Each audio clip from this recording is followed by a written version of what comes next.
Irmão, na paz do Senhor, amém? Amém! Glória a Deus. Glória! O Senhor é bom. Amém! Aleluia. Meus queridos irmãos, eu gostaria de convidar você a abrir a sua Bíblia no livro de 1 Samuel, capítulo 17, versículo 20. Aleluia.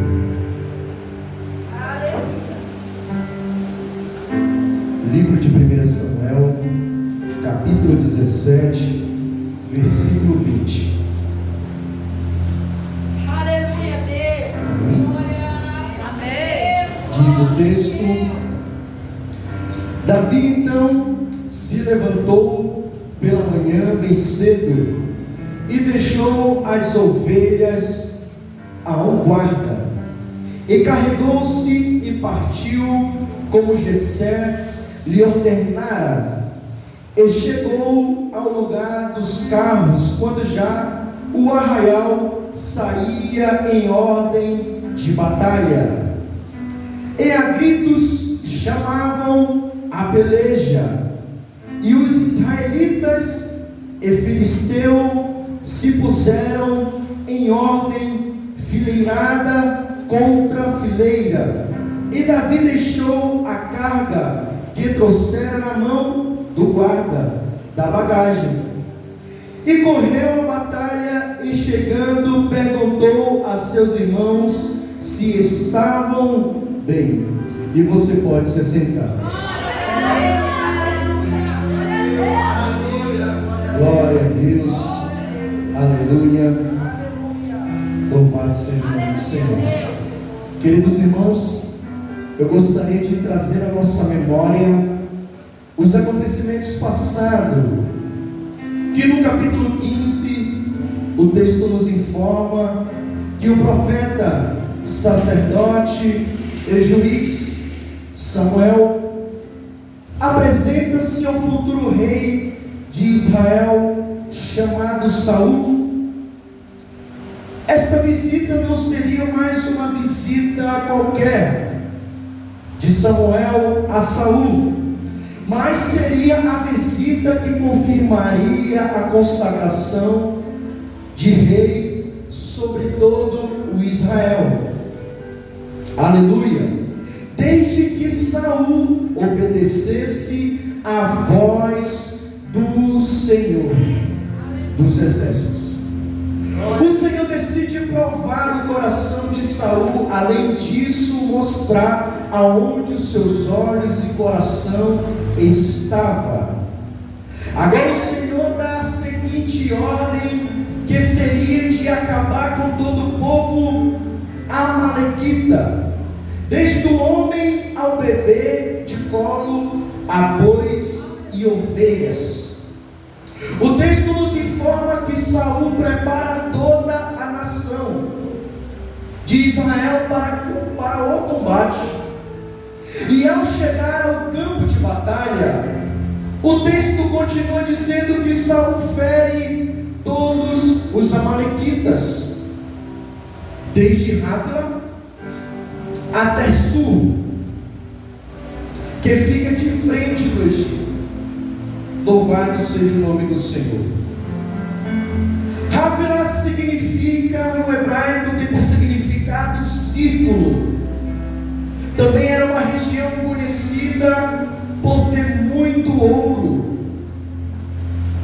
trazendo também um significado e a simbolização de aliança. Havila então representa a aliança. Louvado seja o nome do Senhor. Em Havila, Saul vem vencendo toda a batalha até chegar em Sur. Só que o problema não começa em Sur, porque Sur significa muro, e também tem por significado proteção, que também significa limite, porque Sur ficava de frente do Egito. E todo aquele que decide ultrapassar o limite, quebrar a aliança, romper os seus limites, ele não vai parar em outro local que não seja o Egito. E quando rompemos os limites, quebramos a aliança, e os sinais falam por si mesmo.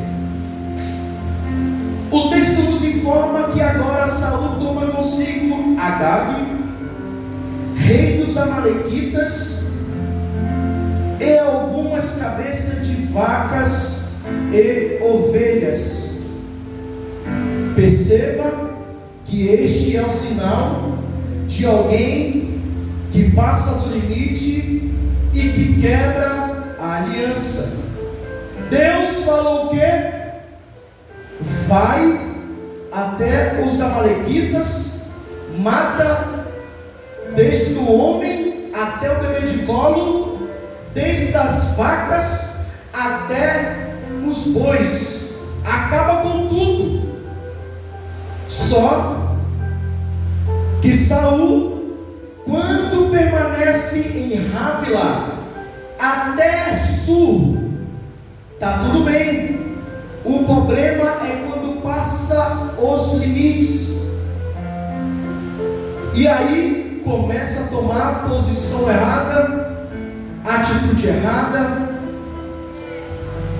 e muito pior, indo de encontro à palavra do Senhor dos exércitos, permitindo deixar vivo Agag e alguns dos seus animais, que também seriam naquele tempo uma moeda de troca. Louvado seja Deus. Agag representa o governo do anticristo, porque pode parecer bonitinho, pode parecer bonzinho, mas se deixar vai contaminar todo o povo com suas ideias, querendo implantar a sua cultura e ponto de vista. Agag também representa aquele palavrãozinho que é solto, escondido. Também representa aquele videozinho impróprio. Representa aquela conversa escondida. Representa aquele olhar que pensamos, só estou olhando e não vai dar nada não. Agag representa pensamentos sujos, imundos, contaminados pelas forças do inferno. E aí você achando que não vai dar nada, está tranquilo, mas deixa eu te falar uma coisa: ou você acaba com Agag agora, uma vez por todas, ou Agag vai acabar com você. Ou você acaba de uma vez por todas com esse liberalismo que pode isso, pode aquilo, ou o pecado vai matar a tua chamada.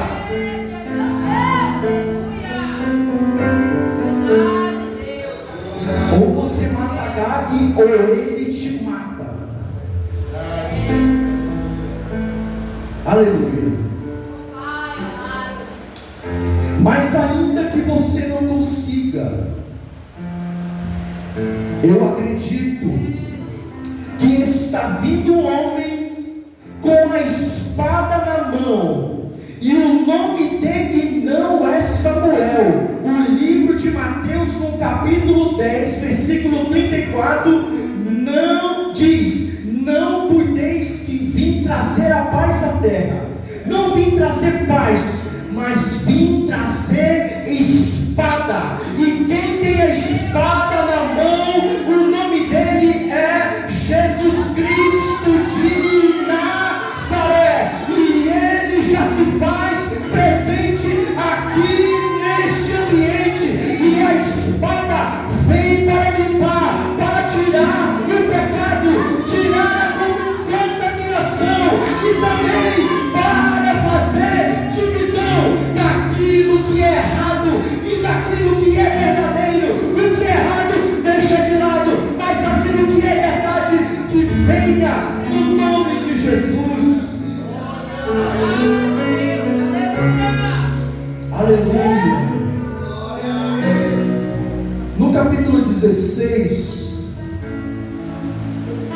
Senhor dá ordem a Samuel para que fosse em Belém de Judá, por de lá sairia o rei escolhido pelo Senhor.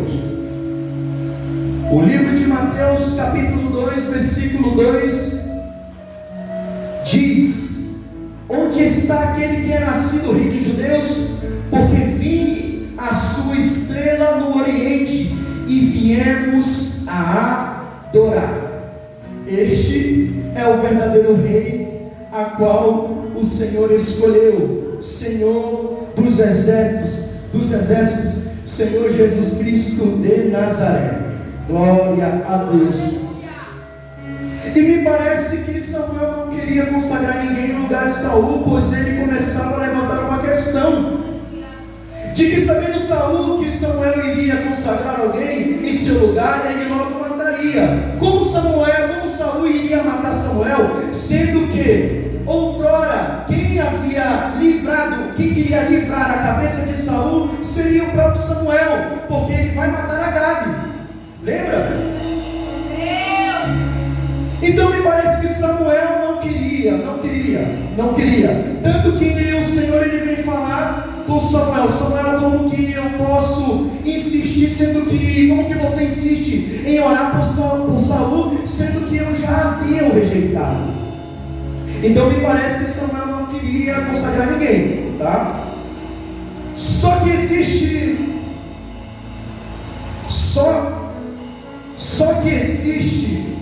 uma semelhança entre Saul e Samuel.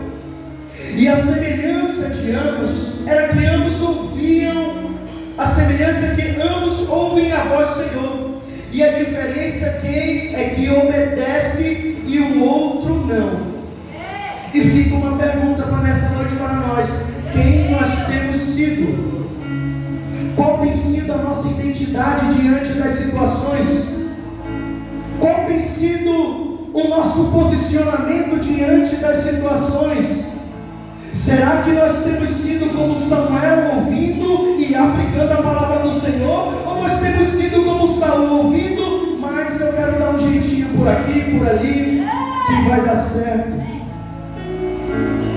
Deus nessa noite também está falando de identidade.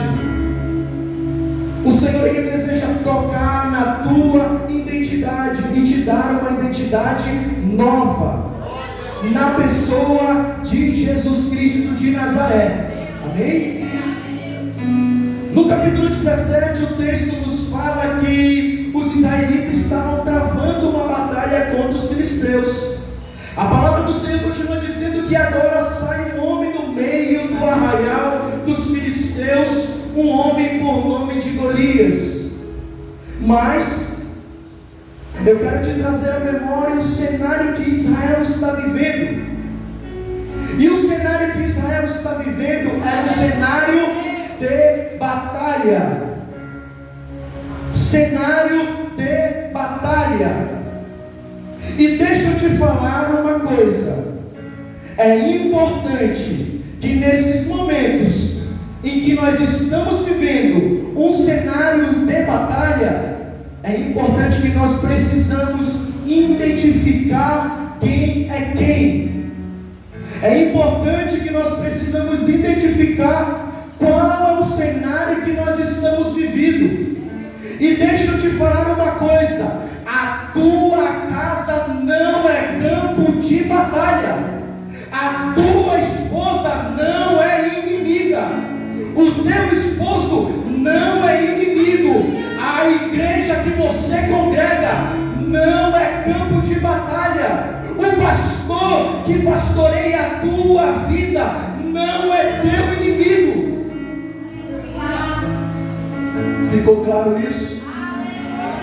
Porque parece que às vezes nós queremos nos levantar contra os nossos de dentro da nossa casa, contra os nossos que estão dentro da casa do Senhor, nossos irmãos, a qual nós ceiamos, bebemos, comemos, e nós nos queremos, e parece que nós temos essa confusão na nossa mente. Então é importante que no cenário de batalha nós entendemos que o nosso irmão que está do lado não é nosso inimigo, e a nossa casa é um local de descanso e paz. Louvado seja o nome do Senhor Jesus. O texto diz que Golias agora se apresenta e se põe à frente de Israel. E Mário, coloca para mim Isaías 9, versículo 6.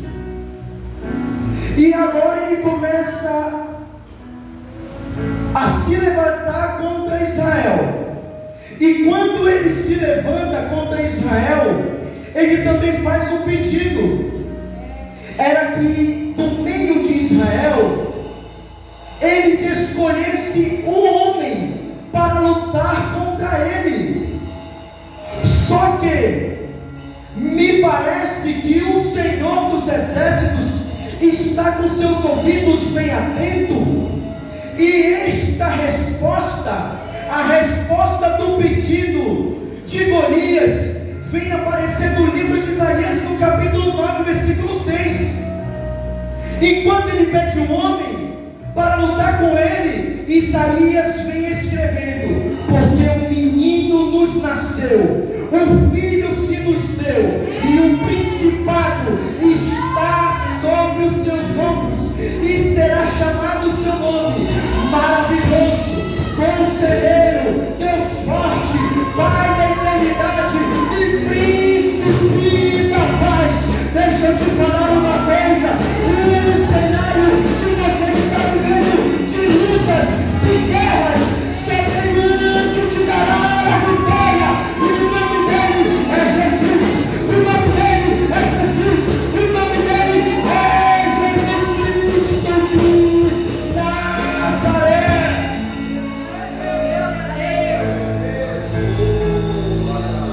Aleluia, Jesus. Que campo você tem vivido? Que campo nós temos adentrado quando nós saímos daqui, da casa do Senhor?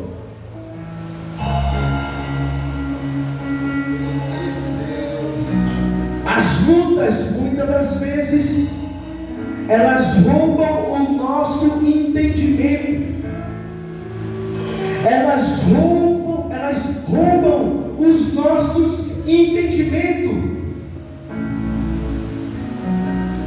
só para que tomamos posicionamentos errados, e o nome do Senhor não seja glorificado no meio de tudo isso. Nos versos seguintes, o texto nos informa que os 3 filhos mais velhos de Jessé estão no campo de batalha com Saul. Primeiro ponto é entender quem é o amigo e quem é irmão e quem é inimigo. Segundo ponto é entender qual é o campo de batalha que nós estamos vivendo. E terceiro ponto, quando estamos passando por batalha, os nossos olhos, se não tiverem em Jesus, nós seremos confundidos pelo inimigo. Prova disso, livro de 2 Reis, capítulo 6, versículo 15. Maria vai nos ajudar. Livro de 2 Reis, capítulo 6, versículo 15. E o servo do homem de Deus se levantou muito cedo e saiu, e eis que um exército tinha cercado a cidade com cavalos e carros. Então o seu servo lhe disse: ai meu senhor, o que faremos? Versículo 16, e ele disse: não temas, porque mais são os que estão conosco do que os que estão com eles. E orou Eliseu e disse: Senhor, peço que lhe abra os olhos para que se veja. E o Senhor os abriu os olhos do moço e viu, e eis que o monte estava cheio de cavalos e carros de fogo em redor de Eliseu. Louvado seja o nome do Senhor. Deixa eu te dizer uma coisa: o campo de batalha, a batalha que está travada sobre a tua vida, só será vencida por intermédio da oração, porque enquanto o homem de Deus orava, os olhos do moço eram abertos só para que ele pudesse ver aquilo que estava ao redor, e estava ao redor era a glória do Senhor dos exércitos. Aleluia. Neste mesmo tempo, Davi ia ter com Saul e voltava para cuidar das ovelhas de seu pai.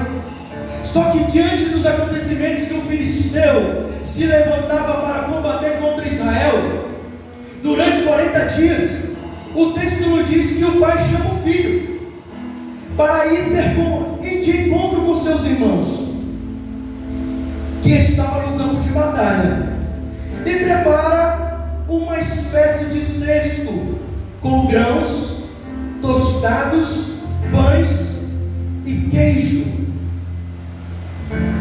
Enquanto os seus irmãos estavam no campo de batalha,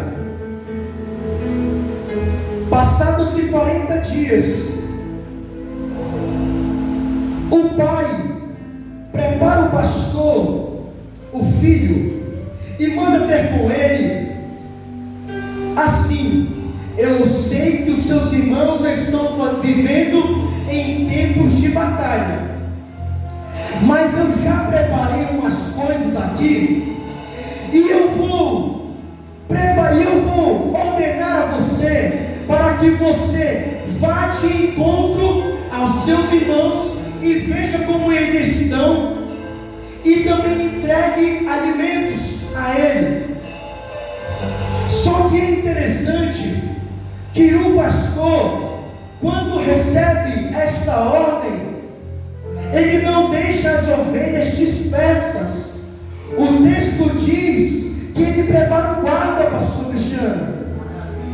O filho fala assim: enquanto eu vou, porque o pai está me enviando ao campo, enquanto eu vou, você fica e cuida das ovelhas do pai. E o que o texto está dizendo? Está querendo dizer: há novo cenário que o Senhor, que o Pai está preparando para você, Davi. Há novos cenários e campos que você vai adentrar, novas terras você vai conquistar. Deus vai te levar para lá e também vai te levar para cá. Só para quê? Para levar a palavra do Senhor e alimento para os seus irmãos.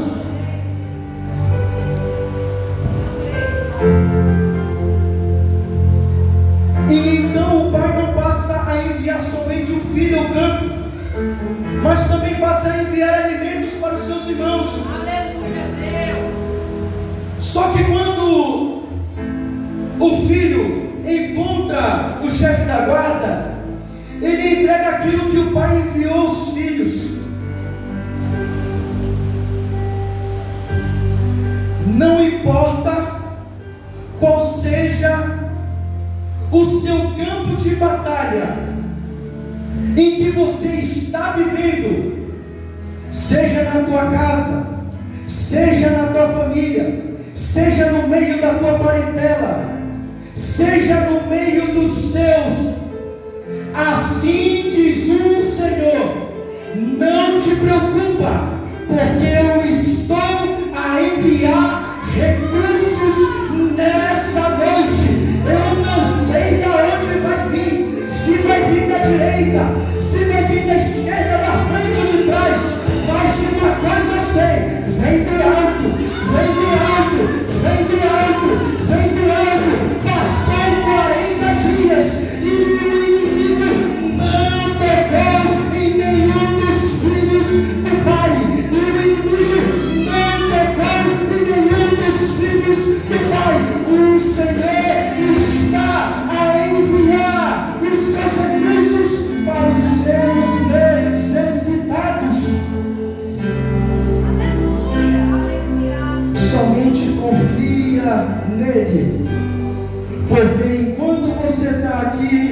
Ele cuida da tua casa, da tua família, da tua parentela, dos teus negócios e da tua vida.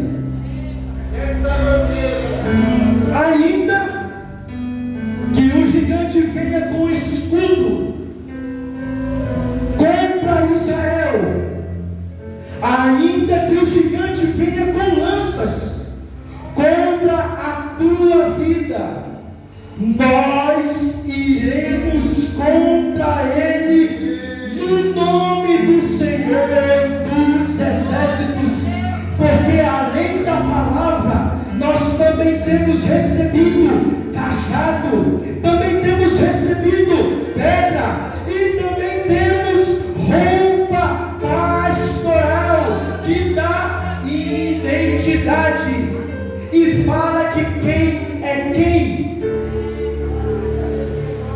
Mas a palavra do Senhor basta. Davi era um pastor de ovelhas e o texto nos diz que por conta de uma ovelha ele se colocava em combate contra o urso e contra leões. E eu acredito que possivelmente poderia ter obtido algumas marcas e algumas cicatrizes por combater o urso, por combater os gigantes. E eu quero te perguntar: quantas das vezes você combateu ursos e combateu gigantes? E eu sei que algumas das vezes alguns combates te deixaram marcas, te deixaram cicatrizes. Mas no livro de Gálatas, no seu capítulo 6, versículo 17, diz que desde agora ninguém me inquiete, porque trago no meu corpo as marcas do Senhor Jesus. Você servindo Jesus ou não, você vai ter combates. Você servindo Jesus ou não, você vai obter marcas. Você servindo Jesus ou não, você vai obter cicatrizes. Mas deixa eu te falar uma coisa: é melhor ser marcado pelo Senhor, é melhor ser marcado pela palavra do Senhor, é melhor ser marcado pelos combates que combatemos diante de professar a fé cristã. Louvado seja o nome do Senhor Jesus. Nessa noite, Jesus deseja marcar o teu coração e te dar um novo rumo na tua vida e na tua história, para transformar o teu cenário.